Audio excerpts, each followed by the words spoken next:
আসামের একটা বিখ্যাত মন্দির উমানন্দ মন্দির, যেটা ব্রহ্মপুত্র নদীর মাঝখানে একদম। যাচ্ছি আমরা আইল্যান্ডটাতে, এই আইল্যান্ডের মধ্যে উমানন্দ মন্দিরটা। আমি সাইকেল নিয়ে আসতে পারলাম না, কারণ এখানে সাইকেল নিয়ে উপরে ওঠা যাবে না সিঁড়ি দিয়ে, নাহলে আমি সাইকেলটা নিয়ে আসতে পারতাম। এটা নদীর মাঝখানে একদম ব্রহ্মপুত্র নদী, খুব গভীর নদী, জলের প্রচণ্ড স্রোত।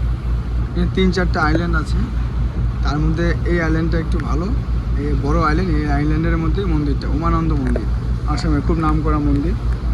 এটা কামাখ্যা মন্দিরের উপর থেকেও অনেক দূরে, তো দেখা যায়, অল্প অল্প দেখা যায়, বোঝা যায় না। এই মন্দিরটা খুব সুন্দর। যাচ্ছি, গিয়ে বাকি ভিডিওটা ওখান থেকে আপনাদের দেখাবো আবার। দেখুন, ভিউ অসাধারণ ভিউ।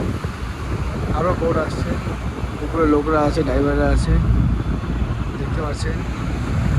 আমার সাথে এখানে কয়েকজন বাঙালিও এসছেন, এদের কথা হয়নি, ওনারা কথা শুনে মনে হলো ওরা বাঙালি, শিলিগুড়ি কলকাতা সাইড থেকে আসছে।